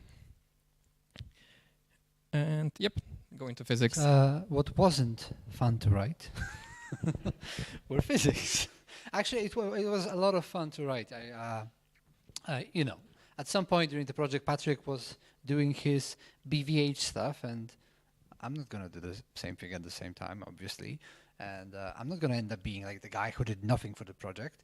So yeah, we could just pull in the Bevy Rapier 2D crate and do physics the exact way, or I could implement physics myself. At the gist of it, it should be very simple, right? We have some polygons that I want to check the collisions between, and if a special kind of polygon, which I call a body, collides with a different polygon, well, I want to cancel out its speed and move it out of the collision. The algorithm I initially went with is called separating axis theorem, which to me sounded scary at first, but it's actually quite simple. It's actually scary, you can see. The basic idea is as follows. You have two polygons. You have the edges of these polygons, right? And you must pick separation axes, which are actually the normals of the faces of these polygons. In this case, our separation axis is this big line across the entire screen, and it is the normal of this face here. I moved it out of the way because it's a vector, so it doesn't matter like where it lies, right? But it is the normal of that face. You then project all the points of one polygon onto the line. So you have in red the projection of the triangle. You project the other polygon, and if there is an overlap, then you can conclude that there is a collision on this particular separation axis. This on its own doesn't tell you yet that there is or there isn't a collision, because if I were to check a different separation axis, say, I think I picked a bad example because I think, in this example, maybe all of them collide. Yeah, it looks like all of the axes collide. So, but if I picked a better example, you would see that if I picked, like, say, this separation axis here, then there would not be no overlap. And a collision exists only and only if all of the separation axes have an overlap. What's useful about this method is that apart from telling you if or not a collision occurs, you also get this, the overlap, which along with this vector here, it's a line, but it's supposed to be a vector, you can use as the minimum translation vector, the MTV, that you can use to move this triangle out of this collision. The problem with this method is that it's very, like your geometry has to be well aligned for it to work, because if, like, say, you construct your polygons in such a way that this vector points here, if you hold a polygon in some program memory, right, you will hold all its points, right? So I will hold this point, this point, this point, and this point. And depending on the order in which these polygons, these points are, I will get faces facing in different directions, and normals can also point in different directions. So maybe the way I stored it, this normal points here, but this normal points here. And that was an error we faced for a long time, where a collider would work fine if you approach it from one and from one set of directions, but if you moved from the other direction, it would push you in to the collision, because the resulting MTV, this resulting minimal translation vector, well, it would be flipped, right? So it would push you into the collision. Yeah, on the second level, there's a freaking table on the center of the floor. And actually, in the first version, I think it's fixed, but in the first versions, if you approach the table in one side, it would prevent you from going through it. But if you done it from the other side, it would actually, if you go slightly to it, it would push you beneath it. And this was very annoying to fix, because once I thought I fixed it, for instance, it tried to, it blocked me from one side, but then pushed from the other, because I just reversed. I just dropped, multiply by -1 in one place, thought it's fixed. It wasn't. So it's very tricky. Yeah. What I ended up going with instead is, but like one beauty of this approach is that it's kind of a well thought of algorithm, right? If you're checking for collisions in your world, most of the time there won't be collisions, right? You're not stuck in a wall for the entirety of the game. And this algorithm assumes that if there is at least one separation axis that there is no overlap in, you can just stop calculating altogether because there is no collision, right? What I ended up going with instead is, I found this guy on YouTube and he called it the diagonals method, which they are not diagonals, but fine. Which just, you pick an arbitrary point inside your polygon. In our case, I picked the average of all the points. And you draw out these diagonals to each of the vertex of the polygons, and you compare each of these diagonals against the edges of the other polygon. And again, this also works similarly, because it gives you this, like this vector here that you can calculate, because it gives you this intersection, because like intersection of two line segments is quite simple to calculate. You can use this vector as the offset to move your shape out of the collision, but the downside here is that you have to check all of the edges against all of these diagonals. Yeah? They don't, no, we don't talk about those. Yeah, both methods work only for convex polygons. And I don't actually, I'm pretty sure that most of game engines, like say, I don't know, Godot or Unity, if they do non-convex polygons, they're likely made up of convex polygons, and that's how they actually check the collisions between them. But yeah, we don't like non-convex polygons. Yeah, so in the end, was it worth it to write this entirely in Rust, shaders in Rust, write our own physics? I would say yes. I certainly enjoyed it. It was a lot of, it was a bit crunchy.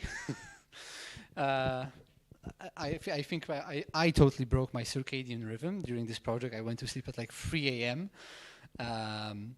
But certainly worth it from my part. Yeah, I've had to learn lots of stuff that I know existed. For instance, the way GPUs work. So, to give out 1 minute how GPUs work, which is obviously enough, is that why GPUs are fast is that when GPU is running program, it's got like, say, thousands of tiny cores. And the whole speed up of GPU comes from the fact that parts of those cores, which are in case of NVIDIA called warps, so a single warp is like 32 cores, the whole speed up comes from the fact that the single warp executes the very same code at the same time. So that's why when you have a shader, ifs are a problem, because if you have this single warp of 32 mini cores, if they approach an if, either all of them should take this if or none of them, because if only some of them take the if, say half of them, then the rest of the 16 mini cores is blocked until the flow, so until after the if, because they all have to have the same instruction pointer. And I kinda knew about it before, but I really haven't had a chance to see it in practice. And in this case, what's a bit maybe counterintuitive in shaders is that sometimes it's better to do more computations, but just instead of having an if that returns early, sometimes it's better to just have an if that sets some factor to 0, and by the end of the function multiply by this factor, which even though it's a bit counterintuitive, because this way it's more calculations, then at least at the very least this keeps the whole warp executing the same code. Or, if this is this single if, then, it's one instruction, not 100. So that's the whole speed up. And also Rush GPU was very nice to use. WGPU as well, in my opinion. What you cannot see in the game, actually you can see if you go into, who has the Steam Deck? Okay. If you go into the settings, I don't think I enabled it, or maybe I didn't, or did, I don't know. There's a CRT mode, which gives you like a little warping of the screen edges and lines moving across the screen, which is also a screen space effect shader written in Rust that we have. There is also a debug render pass, which you cannot see, that renders for us the colliders in the world. And like from my point of view, whenever I try to learn anything about computer graphics or write a rendering pipeline or whatever, I always find the point of writing shaders to be like quite a bit annoying, right? Because it's you're writing in C++ or Rust, your favorite programming language, and suddenly there's this WGSL, a badly documented language that is weird to write. It's fine to read, right? But writing it is not that great. Yeah, also it was very nice, just as a closing note, to actually deliver, because what we started with on the beginning was that we know the topic, so the cliche, and then a friend of ours suggested that we do a Doom clone, and then I was like, oh, let's do it ray traced, because I had this thought in my mind that maybe computers are now fast enough so that, typical consumer machine can ray trace small screen in real time. But up until we completed the game, we didn't really know if this will work, because this was just like a hunch that maybe it will work. So it's really nice to see it actually working. So that's certainly nice. And we have no more slides, right? Oh yeah. So if you want to play this game, it's available here. Online version there, which it works, but recommend. if you're on Windows, due to technical difficulties, the web version will load for a minute. If you're on Linux, then it will work fine. Yeah, there are builds for every conceivable platform, even for a M1 MacBook. Yeah, if you go there, you have Windows download, Linux download. You can also compile it yourself. There's a link to the code there if you don't trust us, which is fair enough. Yeah, I wouldn't trust myself. And yeah, that's it. So thank you for your attention. Are there any questions?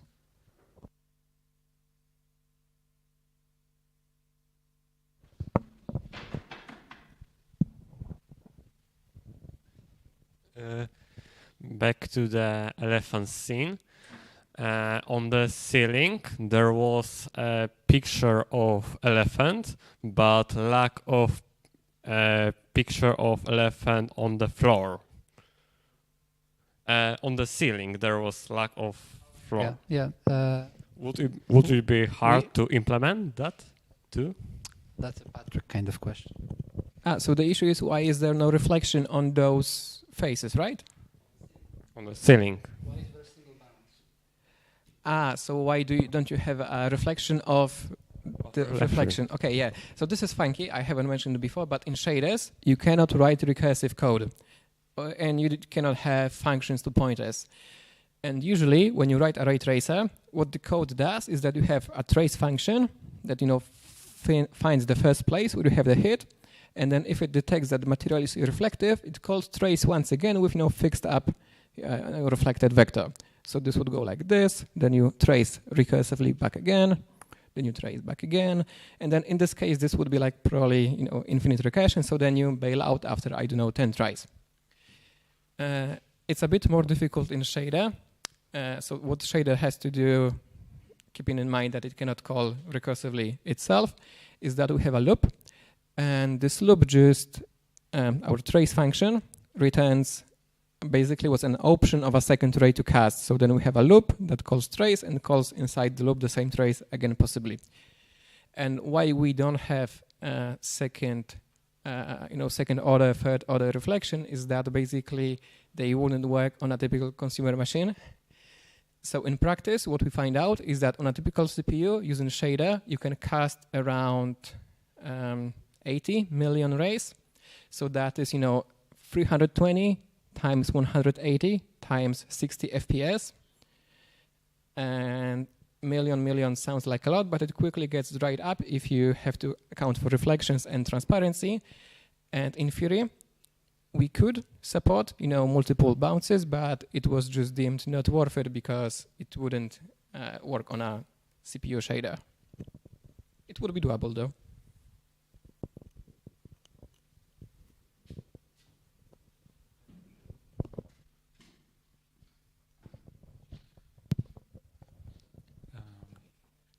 Tak, w sensie ja chcę zapytać pytanie.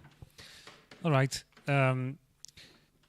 If I were to start writing shaders today or tomorrow, would it be easier to learn a classic shader language, or, because I know Rust, would it be easier to learn the Rust way of doing it? Yeah, so actually I started to write the shader not in Rust, to Jakub's amazement, the very first version of the shader. I think even what you see in the beginning with this history, I think this was, we've got lots of slides. Yeah, this version, so those, will it work? The slide before this wasn't Rust shader, I think at this point. Oh no, it was, because you can see Rust code beneath, so I cannot now lie. But the previous version of the code that does very same, before I rewrote it in Rust, crap emoji, was that we had GSLS, WGLS. Yeah, we had both actually. I started with, because we had this web target in mind, and on web, the way you do shaders right now is that you write them in a language called WebGL shade, or WebGPU shading language, WGSL. This is like Rust mixed with C, syntax-wise. Eventually, we've dropped it, and we moved to the Rust version. So I have a bit of knowledge as to what's best. To be fair, I think the WGLS was on one hand nice because you had direct access, pretty alright documentation, I would say.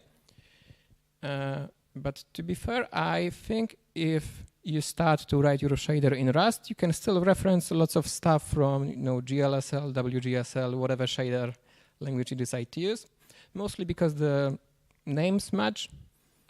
And if you know Rust, if you know a bit C, then you can easily translate the code in your head. So to answer the question, I would say that it's the same. So I would suggest to write in Rust, mostly because we are on a Rust meeting and just polite thing to do. But legally, I cannot prevent you from doing it. I legally cannot prevent you from hurting yourself. Sorry. My takeaway is that you absolutely should write your shaders in Rust. It's so much more fun. It is still a young project, the Rust GPU and code gen for shaders. You do get a lot of these funky nondescript errors that aren't very helpful, but for the most part, it's good. And what I said before is that whenever I try to, do anything with computer graphics, I found this WGLSL or HLSL or GLSL for OpenGPL, for OpenGL. they are fine to read, but they're not that fine to write, at least for me. And the tooling is better for Rust. You have Rust Analyzer and all the things that you're used to. So yeah, I would say do Rust shaders. Yeah. Yeah, to add one thing, because we've been talking about lots of problems with writing shaders, but really writing your shader in different language wouldn't help those problems with, say, calling texture in a for loop or in an if would still be an issue if you wrote your shader in JS. Blah, blah, blah. Finding out your memory layout would still be problematic. So lots of the problems do not come from us using Rust as much as just us getting to know basically what's new target machine, target CPU, well, instruction set. Yeah. All right, makes sense. Thanks.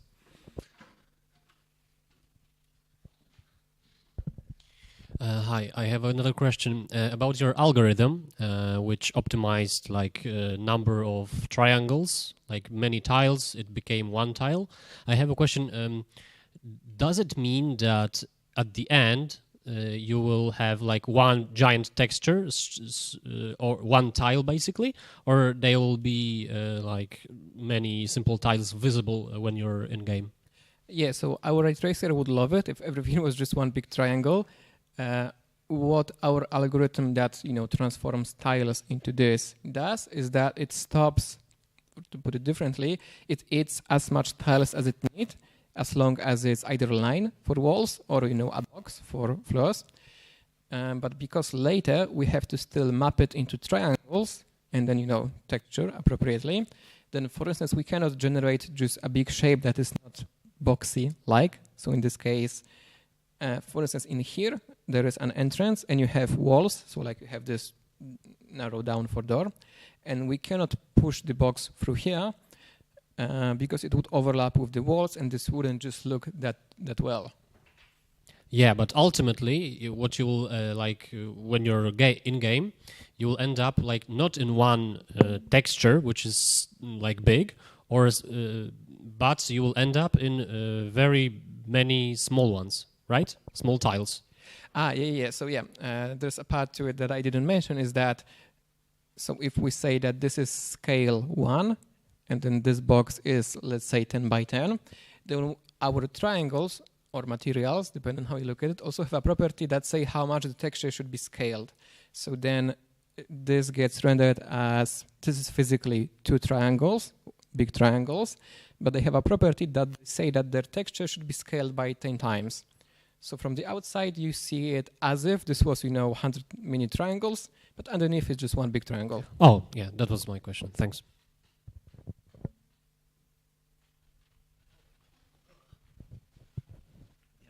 Hi there.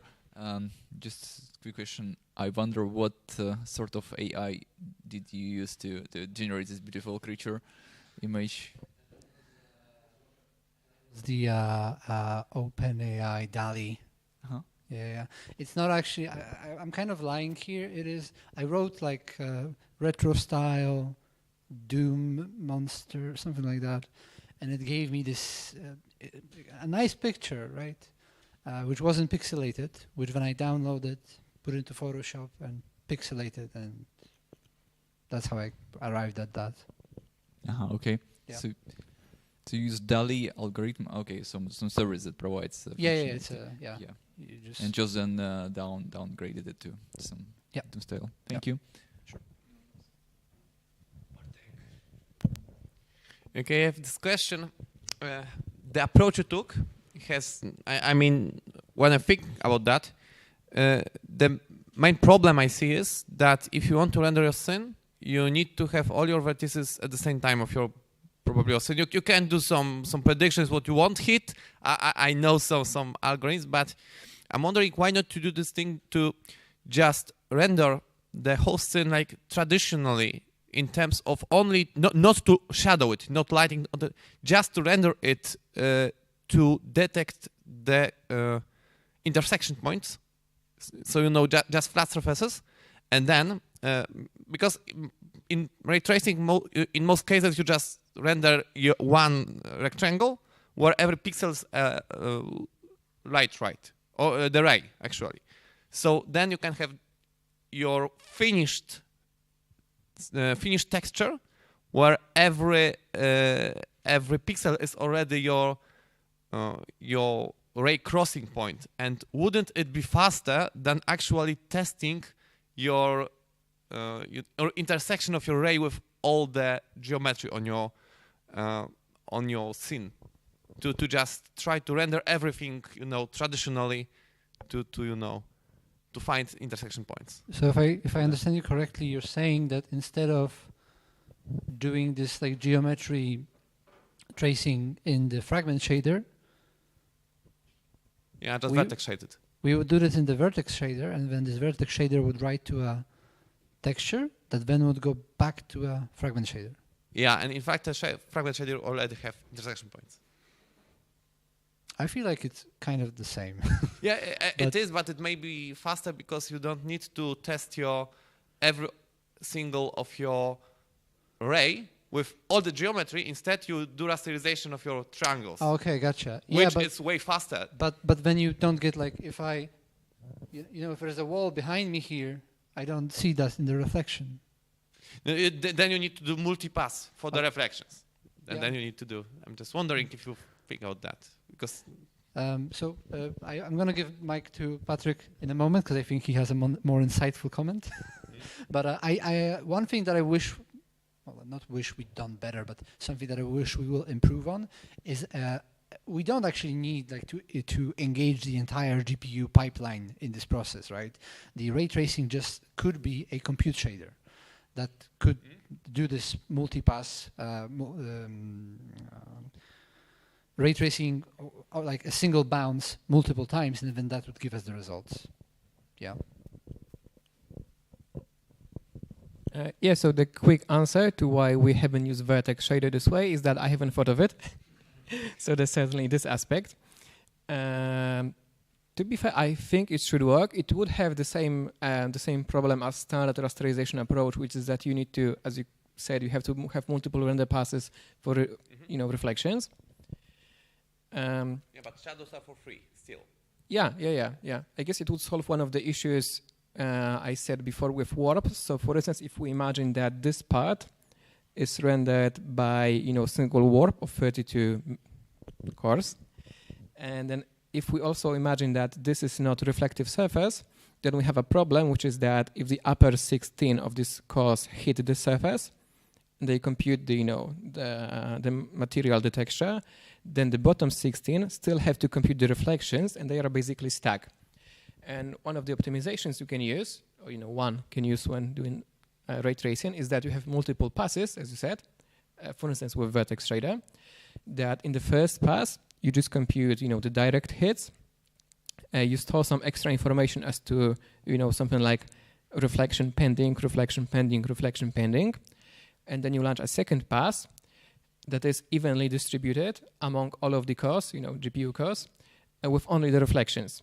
So this will be in practice way faster because all of the cores would execute all of the same code basically. And if you have no reflections, then you don't pay for any reflections. This would be certainly nice to see how it plays out. There are certain approaches that we couldn't afford to time-wise to even check. For instance, the algorithm we're using, BVH, bounding volume, BVH, was chosen basically by a fair dice roll because I just knew it existed. I read about, to see that it's, performance-wise all right. Then I implemented the road BVH approach to not to use any stack on the shader code. And I haven't had time to, to investigate if, there isn't some magical QD3, KD3 that will be in principle faster. But we might do in the future. We actually don't plan on abandoning this project because so much work has been put into it. So we plan on developing it for a bit more at least. And I guess we'll have some time to, revise some decisions, check the vertex shader approach. That's an idea. Thank you. Yeah.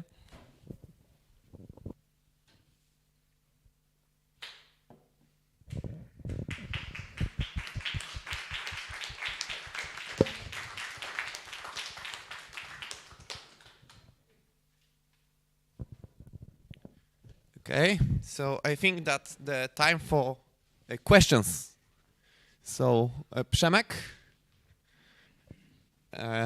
you have a question to the audience, right? Yeah, sure. So the question about my presentation would be, what types implement any trait?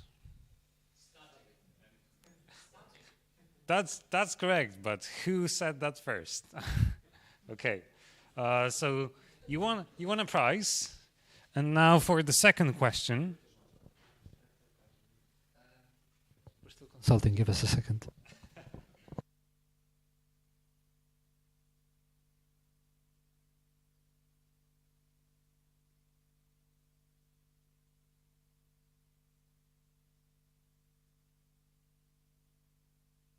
So our question is a bit mean, because you can only answer it if you played the right level when you were having the Steam Deck here. But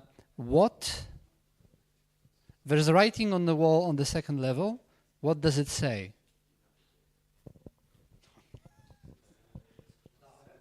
Who said?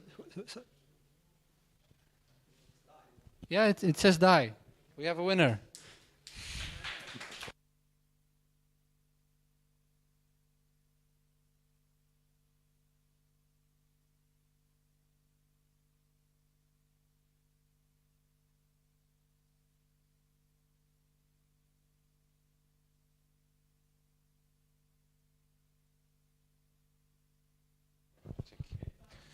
All right, guys, that's the end of the conference. I hope you learned something interesting, and we'll see you next time in January. So, thank you.